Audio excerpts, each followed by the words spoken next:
வணக்கம். வேலுப்பிள்ளை செல்வம். தமிழனையும் குறித்து இங்கிலாந்துக்காரனை முடித்து பேசும். ஏன்னு சொன்னால், ஐரோப்பாக்கில் இங்கிலாந்துக்காரன் கொஞ்சம் கெட்டவன்னா கொலகாரன் தெரியுமே. தமிழன் பக்தி உள்ளவன். ஆனால் அது வேஸ்ட். என்னை பொறுத்தவரையில் அது வேஸ்ட். அது எப்படின்னு சொன்னால், அவன் எங்கே போனாலும் கடவுளை கும்பிடுவான். படிக்க போனாலும் கடவுளை தான் கும்பிடுவான். ஆனால் படித்து போட்டு ஒன்றும் உதவாது. ரோட்டும் போட தெரியாது, பில்டிங் கட்ட தெரியாது. அவன் செய்த பைக்குகளே பார்த்துருக்குறேன் நான். சில நேரங்களில் மனிதர்களுக்கு கீறுற மாதிரி இருக்கும். பொலிசிங் இருக்காது, தெரியும் தானே, இதாக இருக்காது. சில நேரங்களில் மாக்களுக்கு காயத்தை உண்டு பண்ணுற மாதிரி தான் செய்து வச்சு நான் கண்ணால் பார்த்தேன். இது ஏன் நான் சொல்கிறேன்னு சொன்னால், மனிதனை படிக்க விட்டால் படிப்பை மட்டும் நீ படிக்கணும். நீ படித்து வெளியில் வரும்போது ஏதாவது ஒன்றை கண்டுபிடிக்கணும். அதுக்குத்தான் மனிதன் படிக்கணும். அது கடவுள் பிரச்சனை, அது வேறு. உன்னை உண்டாக்கினவர் ஒரு வழி நடத்த. நீ போகிற வழிகள் நல்லதாக இருந்தால் உனக்கு பிரச்சனை வராது. நீ போகிற வழிகள் நல்லவைகளாக இருந்தால் எதுவும் உனக்கு குறுக்க வராது. புரியுதா? அப்போ உன்னை படிக்க விட்டால் படி. கடவுளை கும்பிட்டு கொண்டிருக்காரு. உனக்கு ஒரு வேலை இல்லை, அந்த தண்டை வேலையை பார்க்க நீ உண்ட வேலை. பூமியில் நீ எதுக்கு பிறந்தாய்? பிறந்து படித்து நல்லா சம்பாரித்து திருமணம் செய்து திருப்பி உனக்கு அதான் உன்னோட வாழ்க்கை. ஏதாவது ஒரு நாட்டை முன்னேற்றணும்.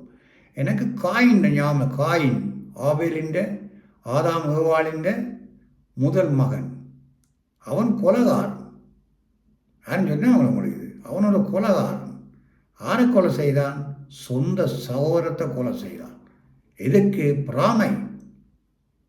என்னை ஆசீர்வதிக்கையிலே அவனை ஆசீர்வதிக்கப்பட்டான். அதனால் நீ பூமியில் உயிரோடு இருக்கப்படான். கடப்பாவி, சொந்த தம்பியாரை கொலை செய்கிறான் அவன்.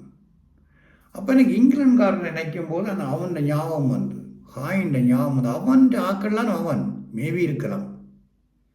ஏன்னா ஆண்டவர் அந்த இடத்த விட்டு வெளியில் போய் சொல்கிறார். அவன் போகிறான், இந்த இடத்துக்கு போகிறான்னு தெரியாது. ஒரு பூமியில் இருந்தது தமிழன். தமிழ் பொம்பளை திருமணம் செய்து கொண்டு அவன் போட்டான் ஒரு இடத்துக்கு. அது இங்கிலாண்டாகவும் இருக்கலாம். ஏன்னு சொன்னால், இங்கிலாந்துக்காரன் கன தேசத்தை பிடிச்சிருக்கிறான், கன தேசங்களை கொள்ளையடிச்சிருக்கிறான், கன பேரை கொலை பண்ணியிருக்கிறான். ஏன் இந்தியாவிலெல்லாம் பல பேரை கொலை பண்ணி டைமண்ட்ஸ் எல்லாம் எடுத்துக்கிறான். உலகத்தை எல்லா இடங்களையும் ஆண்டிருக்கிறான். இது காயின்ற புத்தி. ஏன்னா அவனுடைய புத்தி அதுதான். என்ன சொன்னால், என்ன தவிர இவனும் உயிரோடு இருக்கக்கூடாது. அப்படி ஒரு நினைவு, எனக்கு ஒரு நினைவு வருது. நினைவு உண்மையாகவும் இருக்கலாம். அது பேசும். அது நோவான்ற இதுக்குள்ளேயும் வருது. அதுவும் மாறி வரலாம். ஏன்னா அவனுடைய இனத்திலே ஒரு மனைவி நோவான்ற 3 பிள்ளைகளில் ஒன்றை திருமணம் செய்யும். அது சரிப்பட்டு வராது. ஏன்னு சொன்னால், அது ஹீரோ ஃபுல்லாக ஒருவன். இது வித்தியாசமானது. ஆனால் நோவான்ற வெள்ளத்தில் எல்லாரும் அழிந்தன்னு சொன்னால் அது உண்மை கிடையாது, அது போய். நோவாவும் 3 பிள்ளைகளும் மனைவியும் ஆடு மாடுகளும் தான் தப்பினோன்னு சொன்னால் உண்மை கிடையாது, இம்பாசிபிள். ஏனென்று சொன்னால், தமிழனே தப்பி இருக்கிறான், இங்கிலாந்துக்காரனும் இருக்கிறான். அவன் ஆதாம் ஏவாளுடைய மூத்த மகன்ற இனம். ஏண்டா அவன் ஸ்டார்டிலே கொலகாரன். அவன் அந்த இனத்தில் வந்தவன் அவங்கள புத்தி என்னன்னு சொன்னால், நான் நல்லா இருக்கணும், நான் மெயின், நான் உழைக்கணும், நல்லா இருக்கணும், மற்றவன் வாழ்கிறான வாழையில் அவனை பிடிச்சி நான் எடுக்கணும். இப்போ எல்லாம் சமானமாக இருக்கிறாங்களா? அவங்க ஆதியில் பயங்கர கொலகாரன் இங்கிலாந்துக்காரன். அமெரிக்கா, ஆஸ்திரேலியாலாம் தமிழண்ட நாடு. ஆஸ்திரேலியா தேசம் முழுவதையும் ஆண்டவன் அவன். எப்படி அந்த புத்தி அவனுக்கு வந்தது? அதான் சிறு வயதில் சில நேரம் அப்படி காயின்ற விந்தாக இருக்கலாம். ஏன்னா அப்படி தான் விந்து வரும். ஏன்னா பாருங்க, பூமியில் பாருங்க, சில பேருடைய விந்து விதைத்தால் அவன் கெட்டவனாகத்தான் இருப்பான். சில பேருடைய விந்து அறிவாளியாக இருப்பாங்க. சில பேருடைய விந்து ஃபைட்டராக இருப்பாங்க. சில பேருடைய விந்து ஏழையாக இருப்பாங்க, ஒன்றும் பண்ண மாட்டாங்க. அப்படியோட ஒவ்வொருக்கும் ஒவ்வொரு பவர் இருக்குது. அதனால் என்னுடைய சிந்தனை அதை காயின் ஆபேலை கொலை செய்தவன் அவனுடைய இனமாக இருக்கலாம். இப்போ நான் என்ன சொல்ல வந்தேன்னு சொன்னால், படிக்க விட்டால் படி. கடவுளை கும்பிட்ற வேலையை விட்டுடு. அந்த தண்டை வேலையை பார்க்குது. நீதி, நியாயம், நேர்மை இவ்வளோ உனக்குள்ள இருந்தால் போதும். நல்ல உள்ளம் உனக்குள் இருந்தால் போதும். படிக்க விட்டால் படி. தொழிலை விட்டால் தொழிலை மட்டும் பேர்.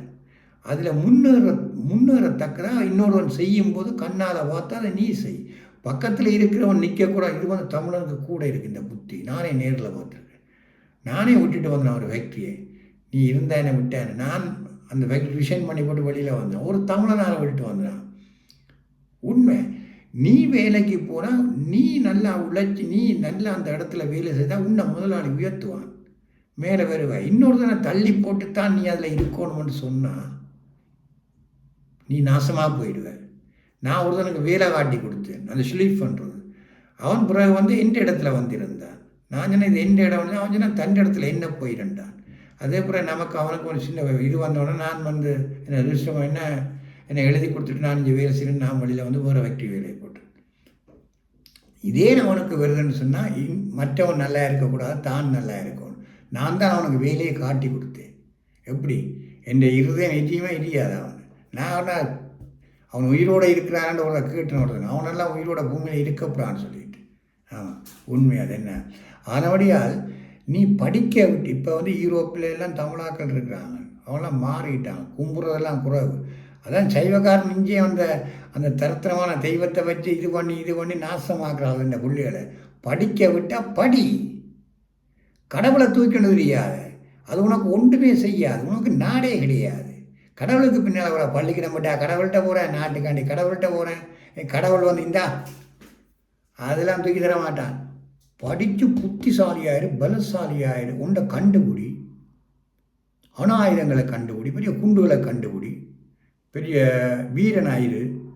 அப்போ நீ எதிர்த்து நில். உனக்கு ஒரு நாடு இருக்கா, எதிர்த்து நில், அடிபடு, நோ ப்ராப்ளம். இது ஐயோ அவன் பாவம், அவனை அடிக்கப்படாது, செத்து போவான். பிரேன் அதுக்கு அந்த அந்த அந்த ஜொப்புக்குள்ளே நீ வார சாமியாராக இருந்தால் இவனாயிரார், ஆன்மீகவாதியாயிரு.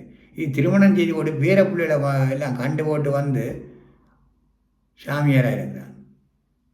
கேட்டால் சொல்ல ஆன்மீகவாதி என்ற. ஊழியக்காரனை கேட்டால் கல்யாணம் காட்டி போட்டு ஊழியம் செய்து கொண்டிருக்கிறேன். போர் வீரனை கேட்டால் பாகம் என்றான். ஆயுதம் தூக்கினி இல்லை, என்னத்தை தூக்கினி? போட்டுதல்ல தானே. இலக்கம் பார்க்குறேன்னா அப்புறம் அதை தூக்கினி. அலெக்சாண்டரை பார்த்தியா, போட்டு தள்ளினான், பிடிச்சான் நாடுகளை. கிட்லரை பார்த்தியா, ஜெர்மனில் அவங்களுக்கு விடுதலை வாங்கி கொடுத்து. அது உண்மை. நீங்கள் ஏற்றுக்கொள்றீங்களே ஏற்றுக்கொள்ளலையே. கிட்லர் இல்லாட்டி டொச்லாந்தில் யூதர் தான் ஆளுவான். அதான் உண்மை. அது கடவுளால் சில பேருக்கு கொடுக்குறது. அந்த நாட்டுக்கு கொடுத்த வரம் அது. ஜெர்மன்காரனுக்கு கிட்லர் ஒரு மனுஷனை ஆண்டவர் உண்டு பண்ணி இவங்களை அழிச்சு போட்டு நீ செத்துப்போ, அவங்க வாழட்டு வந்து கடவுண்ட சித்தமாக இருக்கும் அது. ஆனால் அவன் வீரன். அதே மாதிரி நீ ஒரு இடத்தை உனக்கு கடவுளை நெடுக கும்பிட்டு கொண்டு இருக்காத. உனக்கு பைத்தியம் கொண்டு வாங்க.